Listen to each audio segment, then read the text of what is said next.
स्वागत है आपका हमारे YouTube चैनल दुर्वार्म इंजीनियरिंग ट्यूटोरियल्स में। इस वीडियो में हम डिस्कस करने वाले हैं एसी फंडामेंटल से रिलेटेड क्वेश्चंस को। तो इसमें जो फर्स्ट ईयर में स्टूडेंट हैं बेस जैसे इलेक्ट्रिकल इंजीनियरिंग में उनका एक सब्जेक्ट होता है बेसिक इलेक्ट्रिकल इंजीनियरिंग। उसमें ये सब चीज़ें टॉपिक्स आपको पढ़ने को मिला होगा और ये आपको अपने प्रिपरेशन के लिए भी अच्छे से पढ़ना होगा। साथ में जो मैकेनिकल इंजीनियरिंग के हैं और सिविल इंजीनियरिंग के हैं उनमें जनरल इंजीनियरिंग का एक सब्जेक्ट चलता है, तो वो लोग भी इस वीडियो को देख सकते हैं। तो चलिए हम शुरू करते हैं। देखिए, अल्टरनेटिंग जो एसी फंडामेंटल का मतलब ये है कि एसी करंट, अल्टरनेटिंग करंट का फंडामेंटल चीज़ क्या है, मतलब वो कैसे जनरेट होता है और किस तरह से उसमें उसमें इक्वेशंस बनते हैं, वोल्टेज इक्वेशन, करंट इक्वेशन और वेक्टर क्वांटिटीज़ क्या हैं, फेज डिफरेंस क्या होते हैं, साइकिल क्या होता है, फ्रीक्वेंसी क्या होता है, टाइम पीरियड क्या होता है, एम्पलीट्यूड क्या होता है, ये सारी चीज़ें एसी फंडामेंटल के अंतर्गत आती हैं। तो इसमें हम एक एक करके आपसे डिस्कस करने वाले हैं, ठीक है। तो चलिए शुरू करते हैं। Generation of alternating voltage and currents. Alternating voltage और करंट का जनरेशन कैसे होता है, कौन से मेथड से होता है और क्यों होता है, ठीक है। तो अल्टरनेटिंग वोल्टेज या करंट का जनरेशन जो होता है वो दो तरीके से होता है। पहला तरीका है alternating voltage may be generated by rotating a coil in a magnetic field as shown in figure। इसका मतलब ये है कि एक मैग्नेटिक फील्ड होगा, ये मैग्नेटिक फील्ड है, ठीक है, और ये कॉइल है इसके अंतर्गत। इस कॉइल को किसी बाहरी मैकेनिकल पावर से घुमाया जाता है इसके अंदर, मैग्नेटिक फील्ड के अंदर, ठीक है। तो इस केस में होता क्या है कि जो नंबर कॉइल्स होती है उसमें नंबर ऑफ टर्न्स होंगे। ये तो अभी एक मैं बता रहा हूँ यहाँ पे। तो कॉइल होगी, उसमें ढेर सारा टर्न ऐसे बनाया जाता है, तो ढेर सारे टर्न्स होंगे। तो उस केस में होगा क्या कि जो वोल्टेज जनरेशन है, अल्टरनेटिंग वोल्टेज या अल्टरनेटिंग करंट का जो जनरेशन है वो डिपेंड करेगा कि कॉइल कितनी लपेटी गई है, नंबर ऑफ टर्न्स कितने हैं, ठीक है, और डिपेंड करेगा कि मैकेनिकल पावर कितने हम स्पीड से घुमा रहे हैं, ठीक है। ये एनटी हम यहाँ पे लिख देते हैं, नंबर ऑफ टर्न्स। स्पीड पे भी डिपेंड करेगा और डिपेंड करेगा मैग्नेटिक फील्ड के स्ट्रेंथ पर, मैग्नेटिक फील्ड के स्ट्रेंथ पर भी डिपेंड करेगा। क्यों? क्योंकि जितना स्ट्रॉन्ग मैग्नेटिक फील्ड होगा उतना ही अच्छा फ्लक्स जनरेट होगा, और जितना अच्छा फ्लक्स जनरेट होगा उतने ही अच्छी मात्रा में, उतना ही स्ट्रॉन्ग हमारा जनरेटेड वोल्टेज होगा, जनरेटेड करंट होगी, ठीक है। दूसरा तरीका है, वो ये तरीका है कि हम फील्ड को रोटेट करवा दें, ठीक है। जैसे फील्ड का मतलब ये जो फील्ड आप देख रहे हो एन एस, इसी फील्ड को रोटेट करवा दिया गया। ये फिगर आप देख रहे होंगे यहाँ पे, ये वाला इस फिगर में दिखाया गया है। ये स्टेशनरी कंडक्टर है। जो हमारी कॉइल्स होती है उसको हम स्टेशनरी बना देते हैं, मतलब उसको हम कॉइल को स्टेटर में लगा देते हैं और फील्ड को रोटेट करवाते हैं। जब फील्ड को रोटेट करवाएंगे तो उस केस में होगा क्या कि ये जो फील्ड है ये भी फ्लक्स को कट करेगा। तो ओवरऑल आपको दोनों केस में समझने की बात ये है कि फ्लक्स कट होना चाहिए, फाई, ये जो मैक्सिमम फ्लक्स है ये कट होगा जब, तभी यहाँ पे वोल्टेज या करंट जनरेट होगा। फ्लक्स कैसे कट होगा? यदि आप चाहें तो कॉइल को घुमा करके मैग्नेटिक फील्ड के बीच में फ्लक्स को कट करवा सकते हैं। यदि आप चाहें तो फील्ड को घुमा करके और के जो स्टेटर है, कॉइल है, उसको स्थिर रख करके हम मैग्नेटिक फ्लक्स को वोल्टेज को जनरेट कर सकते हैं, ठीक है। तो दोनों केस में क्या होना चाहिए, फ्लक्स का कट होना चाहिए, तभी ये संभव हो पाएगा अल्टरनेटिंग वोल्टेज या करंट जनरेट हो पाए।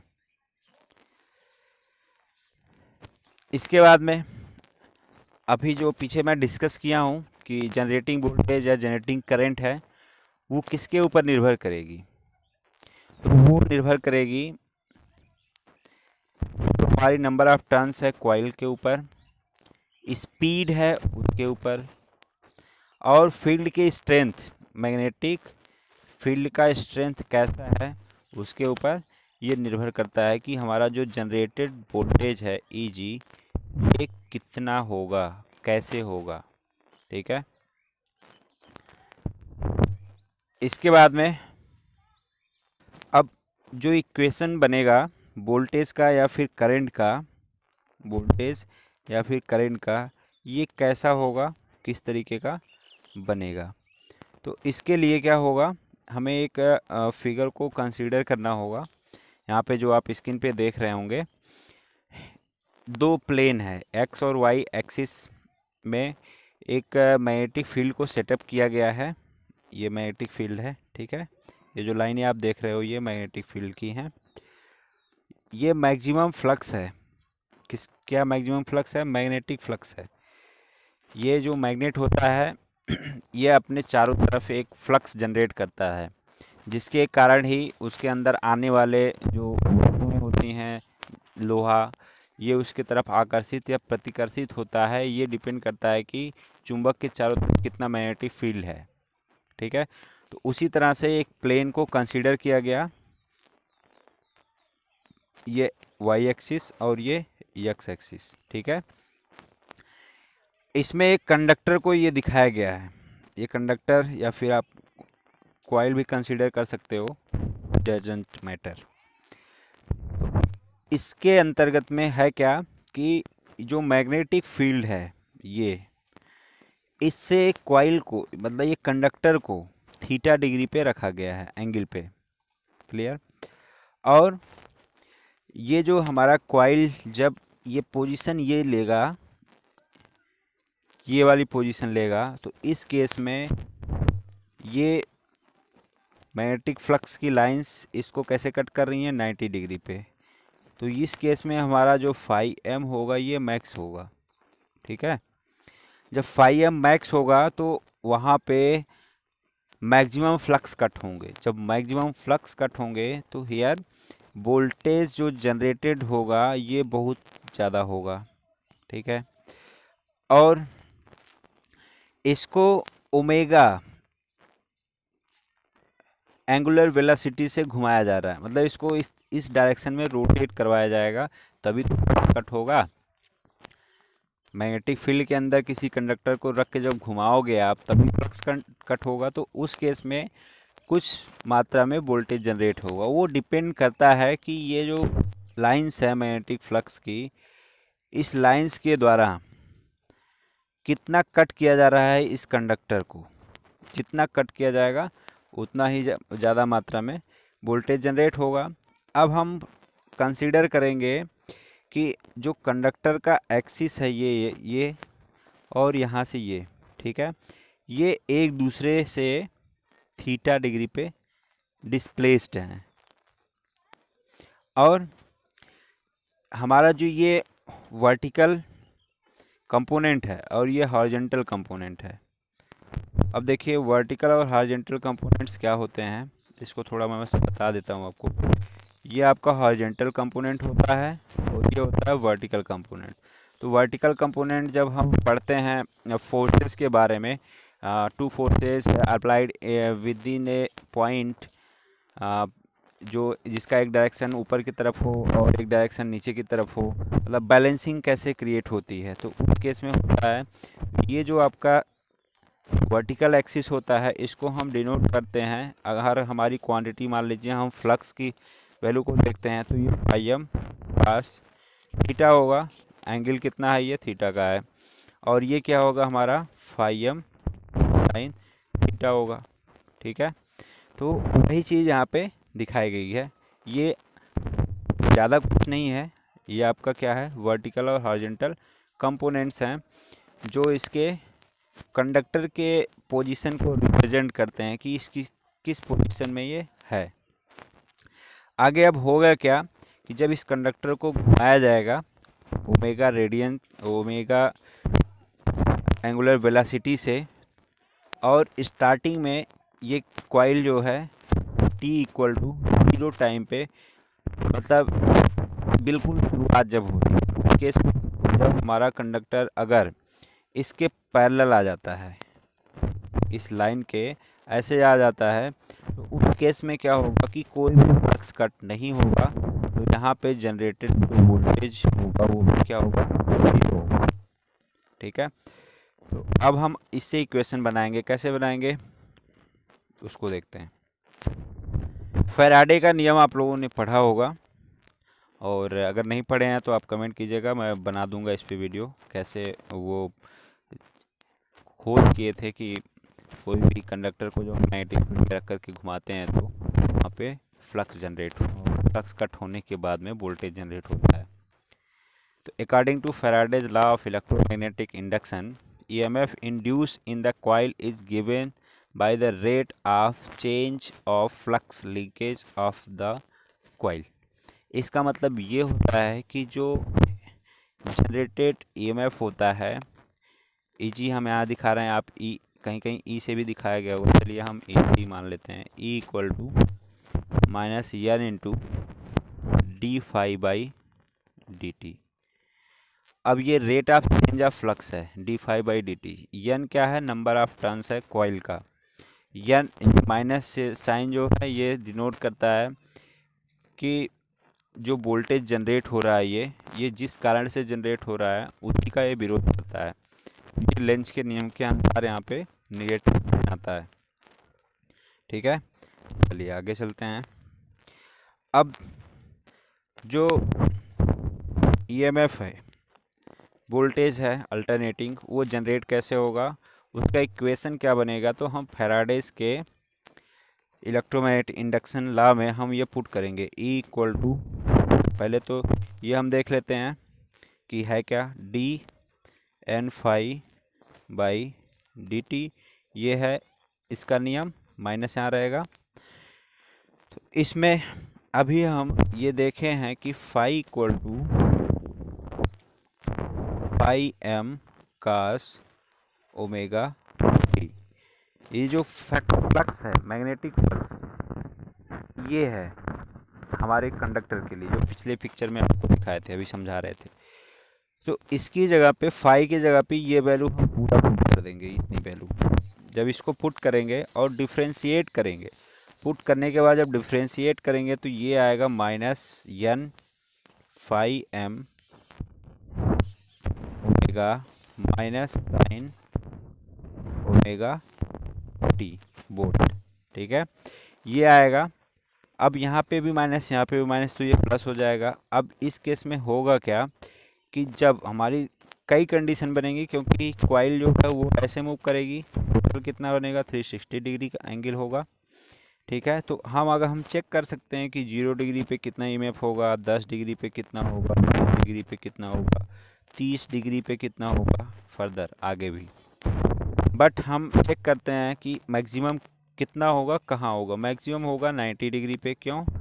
क्योंकि उस केस में ये थीटा रहेगा, 90 डिग्री पे मैक्सिमम फ्लक्स कट होंगे, तो वहाँ पे जो जनरेटेड EMF होगा वो भी मैक्सिमम होगा। तो अब हम वैल्यू पुट करेंगे, E equal to minus minus ये प्लस हो जाएगा, ये आपका हो जाएगा N phi M omega sine omega T. अब ओमेगा टी जो है ये क्या है, ये एंगुलर डिस्प्लेसमेंट है। तो एंगुलर डिस्प्लेसमेंट होता है थीटा, इसको हम डिनोट करते हैं theta equal to omega T से। ओमेगा टी की जगह पे हम थीटा पुट कर सकते हैं। थीटा की जो वैल्यू पुट करेंगे यहाँ पे वो पुट करेंगे 90 डिग्री। जब 90 डिग्री पुट करेंगे तो हमें जो रेटेड EMF मिल आता है वो मिलता है ओमेगा एन फाई एम, इतना मिल जाएगा।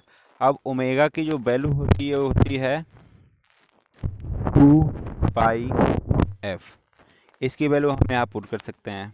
ठीक, इस इक्वेशन में, और साथ में हम पुट कर सकते हैं कि पाई होता है, पाई बराबर क्या होता है, जैसे हम फ्लक्स डेंसिटी देखते हैं B बराबर फाइव बाई ए। यहाँ से हम फाइव की वैल्यू नोट करेंगे, क्या आएगा, बी इंटू ए आएगा। ए यहाँ पे एरिया है और बी क्या है, फ्लक्स डेंसिटी है। फ्लक्स डेंसिटी का मतलब कि फ्लक्स कितना अच्छा स्ट्रॉन्ग है, कितना अच्छा उसके पास स्ट्रेंथ है, उसकी कितनी है। तो इस वैल्यू को हम यहाँ पुट करके ये इक्वेशन भी प्राप्त कर सकते हैं। E M equal to omega N phi M, या फिर ओमेगा की वैल्यू पुट करेंगे, फाई एम की वैल्यू पुट करेंगे, तो फाइनली जो रिजल्ट हमें मिलेगा वो मिलेगा 2 pi F N B M A volt. यहाँ पे मैक्सिमम फ्लक्स डेंसिटी है ये बी एम, इसकी यूनिट होती है वेबर प्रति मीटर स्क्वायर। ये कैसे होता है अभी आपको बताया मैं, बी बराबर फाइव बाई ए एरिया है और फाइव क्या है, फ्लक्स है, वेबर पर मीटर स्क्वायर हो जाएगा। एफ क्या है, फ्रीक्वेंसी है। फ्रीक्वेंसी अभी आगे हम डिस्कस करेंगे क्या होती है, कैसे इसको हम डिनोट करते हैं। डिनोशन तो आप देख लिए यहाँ पे, हर एफ होता है, इसकी यूनिट क्या होती है, हर्ट्ज होती है। तो आगे देखते हैं। इसी प्रकार अब करंट का इक्वेशन भी आप प्राप्त कर सकते हैं। जैसे हम वोल्टेज का इक्वेशन प्राप्त किए, E equal to M sine 2 pi F T. F जो होता है ये आवर्तकाल के व्युत्क्रमानुपाती होता है, टाइम पीरियड के। तो इसकी जगह पे हम टी भी पुट कर सकते हैं, 1/t। ये यहाँ पे मिल जाएगा आपको। और एज ए सेम वे जैसे हम वोल्टेज इक्वेशन निकाले हैं वैसे ही करंट इक्वेशन निकाल सकते हैं। ये बात क्लियर हो गई होगी आपको। अल्टरनेटिंग वोल्टेज करंट और voltage is one circuit direction of which. देखिए सिंपल सी बात यहाँ पे ये है कि अल्टरनेटिंग जो वोल्टेज या करंट होता है उसमें अलग अलग वेव फॉर्म होते हैं। अलग अलग वेव फॉर्म के हिसाब से वोल्टेज या करंट की इंटेंसिटी भी निर्भर करती है। तो यहाँ पे अलग अलग आपको दिखाया गया है कि कौन सा यहाँ पे ये कौन सा वेव है, ये कौन सा वेव है, ये कौन सा वेव है, ये कौन सा वेव है। ठीक है, ये ट्रेंगुलर वेव है, ये ट्रेंगुलर वेव ही है, लेकिन उसमें भी थोड़ा सा इसको बोलेंगे इरेगुलर ट्रेंगुलर वेव, इसको बोलेंगे साइनोसॉइडल वेव, इसको बोलेंगे स्क्वायर ट्रेंगुलर वेव। ठीक है, तो ये अलग अलग प्रकार के वेव्स हैं जो हम अलग अलग जगह पे यूज करते हैं। उसी तरह से यहाँ पे आप एक और फिगर में देखिए, ये इस वाले फिगर में,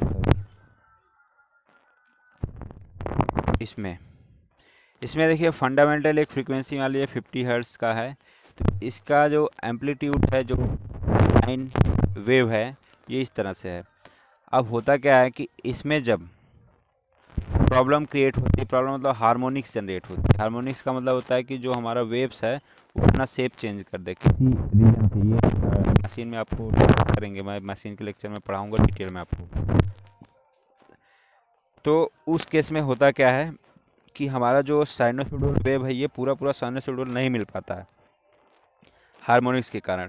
तो ये कॉम्प्लेक्स वेव भी बन जाती है। ये देखिए कॉम्प्लेक्स वेव बन गई है यहाँ पे।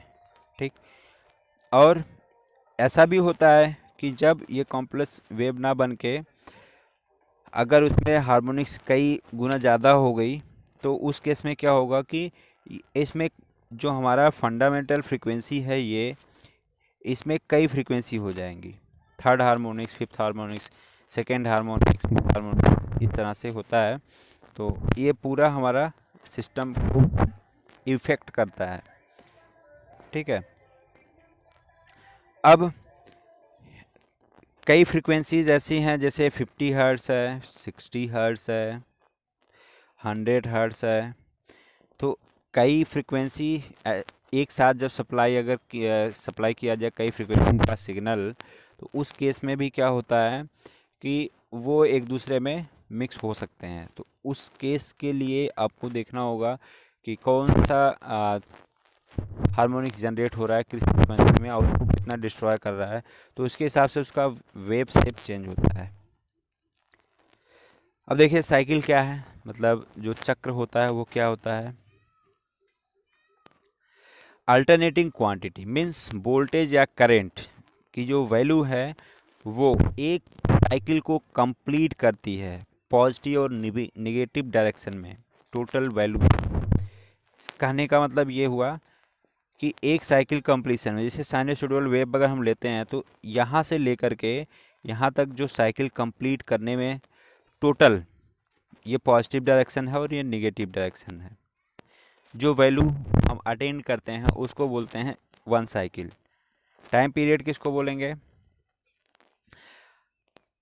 जो वन साइकिल कंप्लीट करने में, ये हो गया वन साइकिल कंप्लीट करने में जितना टाइम हम लेते हैं अल्टरनेटिंग क्वांटिटी के लिए, वो वोल्टेज हो या करंट हो, तो वो उसका कहलाता है टाइम पीरियड, मतलब आवर्त काल कहलाता है। मतलब ये पूरी साइकिल उतने टाइम में कंप्लीट हो गई। जैसे 50 हर्ट्ज जो हम नोट करते हैं, ये 50 हर्ट्ज, इसका मतलब क्या होता है? फ्रीक्वेंसी 1 सेकेंड में ये 50 हर्ट्ज, रेडियन प्रति सेकेंड को हर्ट्ज बोलते हैं, तो ये 50 हर्ट्ज कंप्लीट हो जाता है।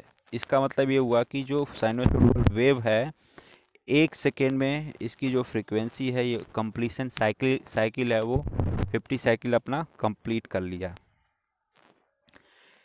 फ्रीक्वेंसी किसको बोलते हैं? जो साइकिल कंप्लीट होगा, ये जो साइकिल ये कंप्लीट होगा, इस कंप्लीट पूरा साइकिल कंप्लीट करने में एक सेकेंड में कितना साइकिल कंप्लीट हो रहा है। जैसे एक सेकेंड में एक साइकिल कंप्लीट हो गया, फिर अगले सेकेंड में एक साइकिल कंप्लीट हो गया, फिर अगले सेकेंड में एक साइकिल कंप्लीट हो गया। तो इस तरह से मतलब साइकिल कंप्लीशन पर सेकेंड, एक सेकेंड में कितना साइकिल कंप्लीट हुआ वो हम बोलते हैं फ्रीक्वेंसी। ठीक है, फ्रीक्वेंसी को हम एफ से डिनोट करते हैं, F equal to time period. Time period जो होता है, अगर हम टाइम पीरियड बढ़ा देंगे तो फ्रीक्वेंसी कम हो जाएगी। क्यों कम होगी? क्योंकि टाइम पीरियड कैसे बढ़ेगा? जब हम एम्पलीट्यूड बढ़ाएंगे, एम्पलीट्यूड बढ़ाएंगे तो टाइम पीरियड बढ़ेगा, टाइम पीरियड बढ़ेगा तो फ्रीक्वेंसी हमारी कम होती चली जाएगी। अब एम्पलीट्यूड क्या होता है? आयाम जिसको बोलते हैं। मैक्सिमम जो वैल्यू होती है पॉजिटिव डायरेक्शन में या फिर नेगेटिव डायरेक्शन में अल्टरनेटिंग क्वांटिटी की, मीन वोल्टेज या करंट, उसको हम बोलते हैं एम्पलीट्यूड। ये attention maximum value, attain maximum value, ये मैक्सिमम वैल्यू है ये, इसको हम फाई एम भी बोलते हैं, ई एम भी बोलते हैं। ठीक है, तो मैक्सिमम वैल्यू कब अटेन करता है? 90 डिग्री पे इधर पॉजिटिव डायरेक्शन में और 90 डिग्री पे नेगेटिव डायरेक्शन में मैक्सिमम वैल्यू अटेंड होती है। तो एम्पलीट्यूड क्या होगा? किसी भी सिग्नल के लिए, किसी भी अल्टरनेटिंग क्वांटिटीज़ के लिए मैक्सिमम वैल्यू एम्पलीट्यूड वो होता है कि जो वह धनात्मक दिशा में उतना ही कवर करे, उतना वैल्यू कवर करे, और उतना ही वैल्यू ऋणात्मक दिशा में, निगेटिव डायरेक्शन में भी कवर करे। तो एक साइकिल कंप्लीशन में पूरा जो समय होगा, ये इसके साथ में हम जो मेजर करेंगे वैल्यू, ये उस साइकिल के लिए या फिर उस सिग्नल के लिए, उस क्वांटिटी के लिए एम्पलीट्यूड कहलाएगी। तो मैक्सिमम वैल्यू कितना हम अटेंड कर रहे हैं वो एम्पलीट्यूड होता है। ठीक है, तो ये भी चीज़ें आपको क्लियर हो गई होंगी। अब फेज डिफरेंस पे आते हैं। फेज डिफरेंस का मतलब ये होता है कि जब कभी जो हमारी कॉइल है, जैसे कॉइल ये है, ये है, ये है, ठीक है, ए बी सी, 3 कॉइल हम अगर मान लेते हैं यहाँ पे, ठीक, तो इन तीनों कॉइल की को अगर हम देखें कि एक साथ, मतलब ये तीनों कॉइल जो ये एंगल बनाएंगी मैक्सिमम फ्लक्स से, जो फ्लक्स ये लाइन से इससे वो सेम है। तो जब सबका सेम होगा तो उस केस में होता क्या है कि ये जो फ्रीक्वेंसी इसका जो आप देखोगे वेव डायग्राम, तो वो बिल्कुल सेम दिखेगा, कोई डिफरेंस नहीं आएगा। अब डिफरेंस कहाँ होता है कि जब हम यहाँ पे थीटा डिग्री चेंज करते हैं, जैसे कॉइल ए यहाँ से, ये वाली कॉइल, ये ए वाली कॉइल बीटा डिग्री एंगल बना रही है, और बी वाली कॉइल हमारी अल्फा डिग्री एंगल बना रही है, सी वाली कॉइल हमारा गामा डिग्री एंगल बना रहा है। तो एंगल जब अलग अलग होगा तो उस केस में क्या होता है कि इनके बीच में फेज डिफरेंस पैदा हो जाता है। कि सब फेज डिफरेंस का मतलब यही होता है कि जब हमारा ए शुरू जीरो से स्टार्ट होता है तो उस केस में जो बी होगा वो उससे पीछे होगा बीटा डिग्री एंगल, और सी होगा वो उससे पीछे होगा गामा डिग्री एंगल। तो इसी के कारण जो फेज डिफरेंस जनरेट हुआ, मतलब कि मैक्सिमम जो अटेंशन वैल्यू है ए पहले प्राप्त कर लेगा बी की अपेक्षा, या फिर सी पहले प्राप्त कर लेगा ए की अपेक्षा। तो कौन सा यहाँ पे फेज डिफरेंस पैदा हुआ? फेज डिफरेंस क्यों पैदा होता है? Due to angular displacement. Angular displacement कैसे होगा? जब हमारे थीटा की वैल्यू अलग अलग होगी सभी कॉइल्स के लिए, जैसे 30 डिग्री 60 डिग्री जो एक दूसरे से कुछ एंगल पे होंगे जब, तो वहाँ पे एंगुलर डिस्प्लेसमेंट क्रिएट होता है। तो फेज डिफरेंस क्या होगा? जैसे ये इस फिगर में देखिए, यहाँ पे जो बी वाला हमारा सिग्नल है वो इस तरह से पहले यहाँ पे पहुँच जा रहा है। तो इस तरह देखेंगे आप कि ये जीरो, अभी हमारा बी वाला सिग्नल मैक्सिमम यहाँ पहुँच गया, लेकिन और हमारा जो ए वाला सिग्नल है वो अभी स्टार्ट ही नहीं हुआ। तो ये इसका मतलब हुआ कि ए वाला जो सिग्नल है वो हमारा पीछे स्टार्ट हो रहा है बी के अपेक्षा। तो सबसे पहले कौन पहुँचेगा? बी पहुँचेगा। तो बी का ईएमएफ हम क्या लिखेंगे? ई बी की जो वैल्यू होगी वो लिखेंगे EM sine omega T plus phi, किसकी अपेक्षा? ए की अपेक्षा। ए का EMF इक्वेशन क्या होगा? A equal to EM sine omega T. ठीक है, तो ऐसे हम नोट करेंगे। ऐसा भी हम कर सकते हैं क्या कि हम लिख सकते हैं यहाँ पे कि A equal to EM sine omega T minus 5 degree. जब माइनस करेंगे तो ये वाला जो दूसरा इक्वेशन होगा EB वाला, ये हो जाएगा आपका EM साइन ओमेगा टी। अगर हम कंपैरिजन करते हैं दो सिग्नल के बीच में कि कौन सा लीड कर रहा है कौन सा लैग कर रहा है, तो वहाँ पे हमें पता होना चाहिए कि फेज डिफरेंस क्या है। तो वही चीज़ है, फेज डिफरेंस आपको आएगा कैसे? जो एंगुलर डिस्प्लेसमेंट होता है एक एंगल के कारण होता है, उसी एंगल को बोलते हैं phase displacement, phase difference generate होता है। ठीक है, चलिए। Root mean square value, RMS value, average value, peak factor और फॉर्म फैक्टर, ये अब मैं नेक्स्ट लेक्चर में डिस्कस करूँगा। और क्योंकि वीडियो ज़्यादा लंबा हो जाएगा तो आप नहीं देखेंगे, मुझे पता है। तो thank you for watching this video, God bless you all. Next video cover करने वाले हैं, तो अगर आपको अच्छा लगे तो लाइक सब्सक्राइब जरूर करिएगा। वंदे मातरम, जय हिंद।